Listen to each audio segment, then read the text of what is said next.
Hello दोस्तों, welcome back to my YouTube channel. मैं हूँ राबिया, हिमाचल की बहू रानी, और मैं आई हूँ अपने मैके में। मेरे अब्बू का इंतकाल हो गया था, उसके बाद अब मैं काफ़ी टाइम तक रही अम्मी के पास। अब मैं अपने घर, अपने ससुराल वापस जा रही थी, तो मेरी अम्मी का बहुत दुख हो रहा था और उनकी तबीयत भी ठीक नहीं थी। चेहरे से दिख रहा होगा आप सभी लोगों को।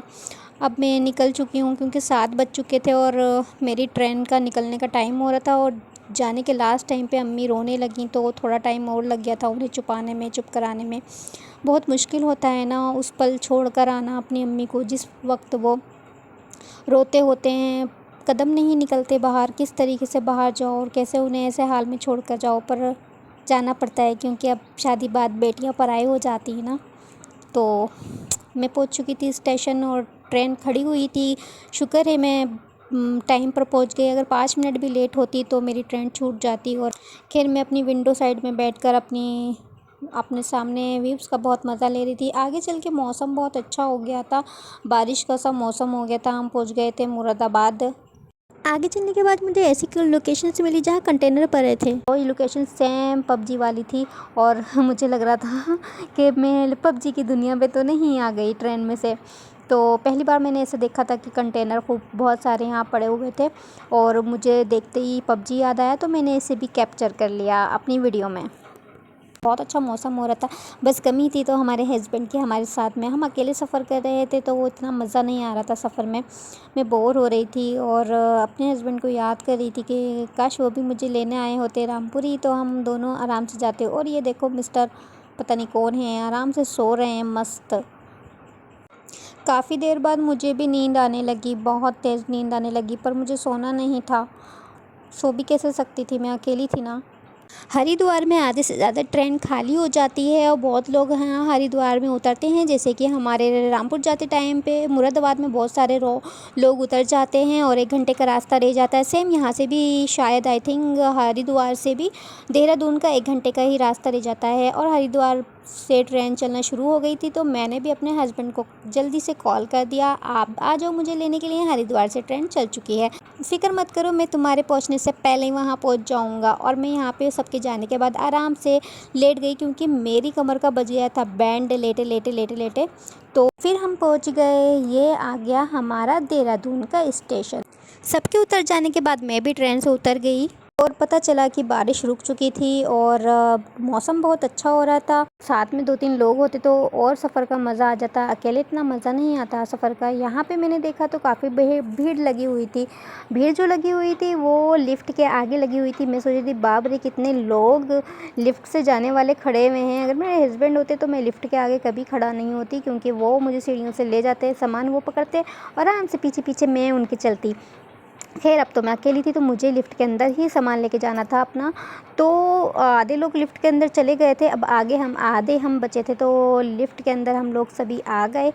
लिफ्ट से उतरने के बाद फिर मैंने नीचे उतरने के लिए एक्सीलेटर वाली सीढ़ियाँ थी, यहाँ से मैंने एक्सीलेटर वाली सीढ़ियों से उतरना शुरू कर दिया और मैं एक्सीलेटर सीढ़ियों से नीचे उतर गई और अब मैं पहुँच गई थी बाहर की साइड में। और मैं यहाँ वेट कर रही थी अपने हस्बैंड का। मैंने कॉल किया तो वो अभी तक पहुँचे नहीं थे, उनको पहुँचने में अभी आधा घंटा और लगता।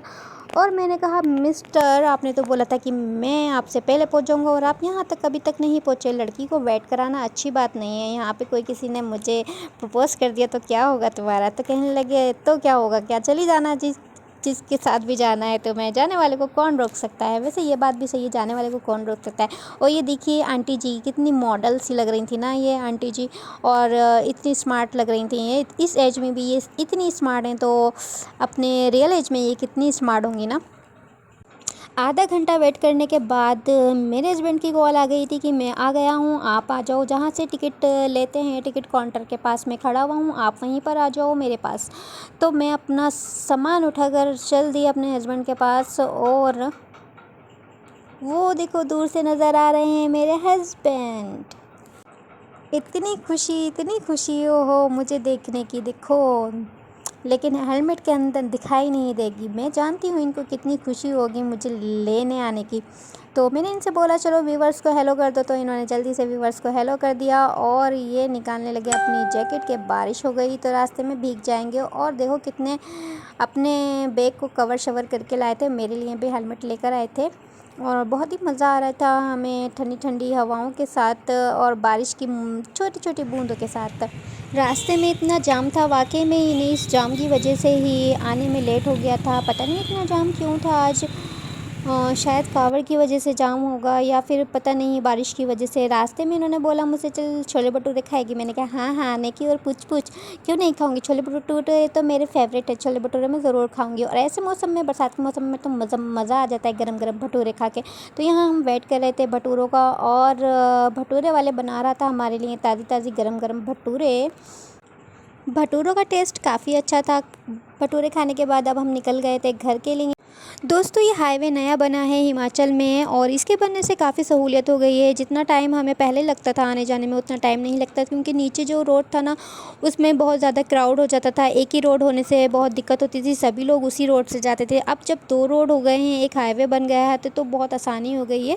तो अब क्राउड भी कम होता है, आराम से आना जाना हो जाता है। इतने बीच मैंने नज़र दौड़ाई कि मैं कैमरे से जब वीडियो बनाई थी तो ये 2-3 लफंगे से जा रहे थे, और ये मेरी वीडियो में टशन दिखाते हुए चले गए कि हम भी इनकी वीडियो में आ जाएं भाई। और शायद वायरल होना चाह रहे थे, क्या हो सकता है हो जाओ भाई वायरल।